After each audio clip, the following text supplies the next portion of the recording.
శ్రీమాత్రే నమః. అందరికీ శుభోదయం అండి. అందరూ ఏం చేస్తున్నారు? నాకు 2 రోజుల నుంచి బాగా తలనొప్పిగా, నీరసంగా అలా అనిపించి వీడియో చేయలేదు. తలనొప్పి ఈ మధ్య రావడం లేదు, మళ్ళీ పట్టుకుంది. ఒక పట్టాన వదలలేదు. అందుకే రాత్రి ఏదో చిన్న పాట పాడాను. అది ఈరోజు చెప్పే ముఖ్యమైన విషయం. మనం చిన్నప్పుడు సోషల్ స్టడీస్లోను తెలుగులో కొన్నిట్లో చదువుకుని ఉన్నాం. మన భారతదేశం రత్నగర్భ, అనేక ఖనిజ సంపద ఉంది అలా అని చెప్పి. అలాగే మన భారత్ విజయాన్ని, మన దేశం మన దేశమే, మన దేశాన్ని అంత విజయంగా చూసి మిగతా దేశాలు ఓరవలేకపోతున్నాయి. ఎందుకంటారా? ఆయిల్ కోసం, చమురు కోసం అన్ని దేశాలు ఎంతో ఇబ్బంది పడుతుంటే మన ఇసుక నుంచి చమురు తయారు చేయొచ్చని, తోరియం నిల్వలు అధికంగా ఉన్నాయని మన శాస్త్రవేత్తలు కనుగొన్నారు. దానివల్ల మనకి ఇప్పుడు కానీ భవిష్యత్తులో కానీ ఎటువంటి ఇబ్బంది ఉండదు. అది పైగా అది మన ఒక విజయ బావుట మనం ఎగరేసినట్టు. మన భారతదేశం ఎప్పుడు గర్వించదగ్గదండి. అంత గొప్ప దేశం మన దేశం.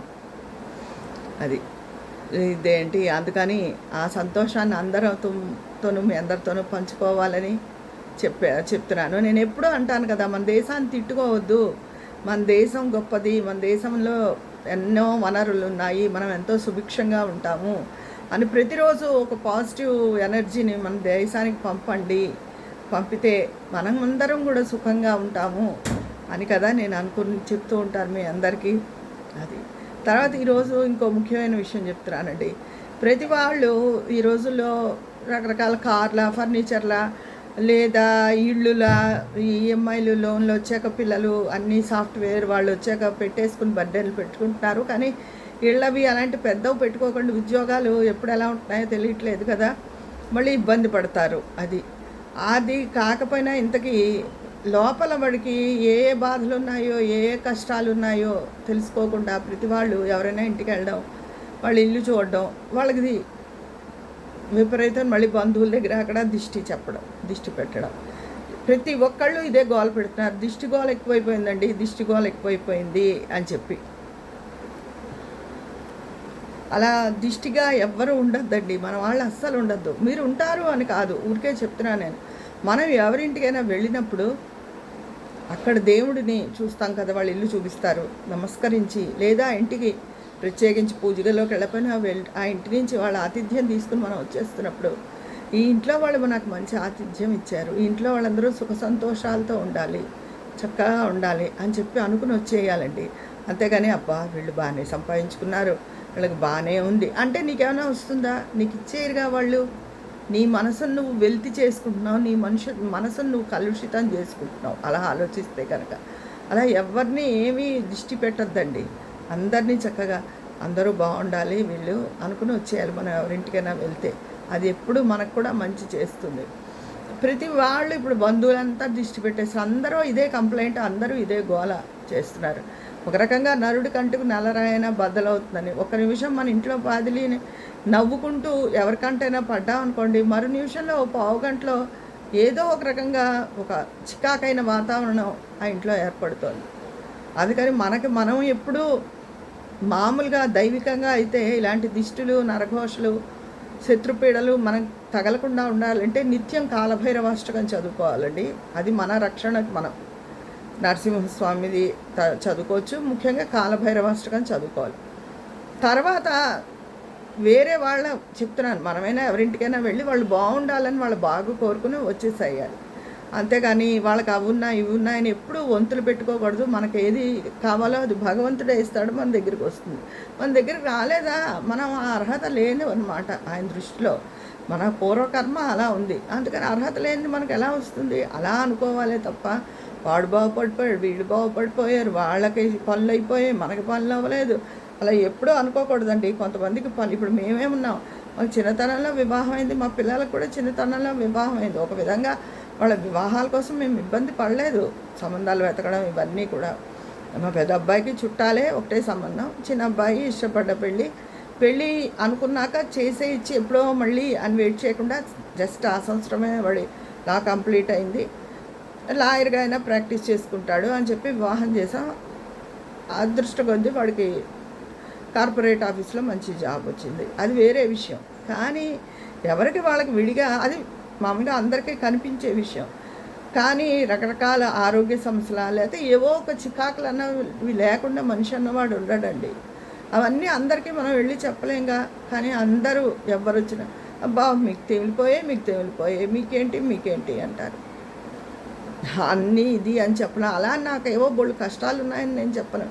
కానీ కష్టాలు పడ్డాం మేము, నేను మా వారు చాలా ఎదుర్కొన్నాం. మేము ఎదుర్కొన్నప్పుడు కొన్ని విషయాల్లో కొన్ని ఫలితాన్ని భగవంతుడు ఇవ్వచ్చు గమ్ముని. వీళ్ళు పాపం ఈ కష్టం ఎదుర్కొన్నారు కదా, వీళ్ళకి ఈ పనిని ఎక్కువ కష్టపెట్టకుండా చేద్దాం అనుకోవచ్చు. అలా అదే కంటిన్యూ అవ్వదు, మళ్ళీ ఇంకో కష్టం వస్తుంది. ప్రతి దాంట్లోంచి ధైర్యం ఓర్పు నేర్చుకోవాలండి. మా వారి దగ్గర నా దగ్గర ఉన్నది అదే. నేను ఏదో గొప్పకు చెప్పడం లేదు, అది ప్రతి వాళ్ళు తెలుసుకుంటారని చెప్తాను. విపరీతమైన ఓర్పును మేము వహించాం మా జీవితంలో. వహించవలసిన చోట అలాగే ధైర్యంగా ఉన్నాం. నేను అధైర్యపడ్డప్పుడు మా వారు ధైర్యం చెప్పారు, ఆయన అధైర్యపడ్డప్పుడు నేను ధైర్యం చెప్పాను.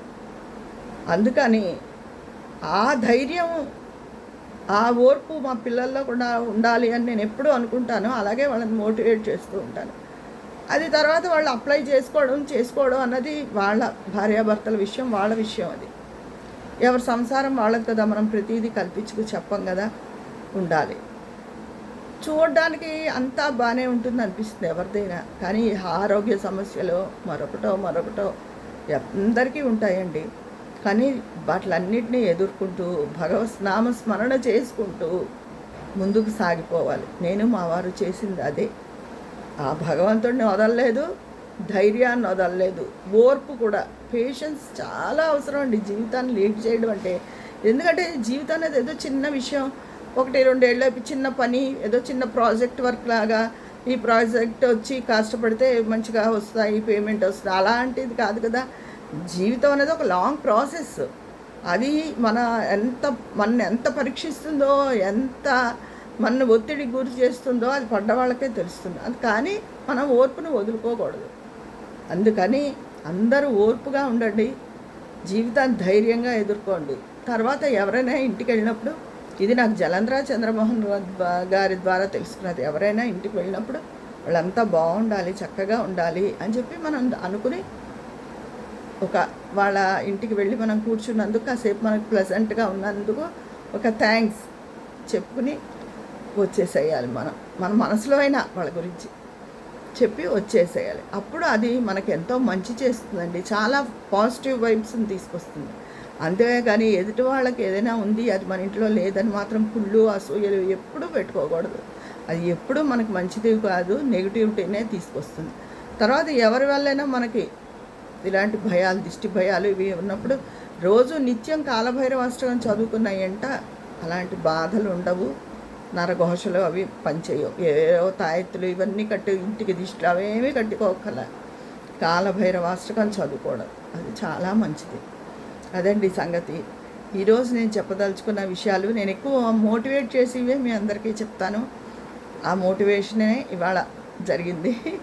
తర్వాత మన భారత్ విజయం సాధించి ప్రగతి పదంలో నడుస్తున్న మన భారత్కి మరింత మన దేశానికి మరింత పాజిటివిటీ ఇవ్వాలి. మన వాళ్ళందరూ కూడా దేశ క్షేమాన్ని కోరుకోవాలి అని చెప్పి రోజు మనం పూజ చేసేటప్పుడు జస్ట్ 2 minutes మన దేశం బాగుండాలి అని చెప్పి, అలాగే మన ఆర్మీ జవాన్ల కోసం కూడా తప్పకుండా నా మాట అందరూ వింటారని అనుకుంటున్నాను. మీ అందరి అభిప్రాయాలు కామెంట్ బాక్స్లో తెలియజేసేయండి. మరి అక్కడ మాట్లాడుకుందామా. ఉంటాను, మీ స్నేహితురాలు విజయ పన్నాల.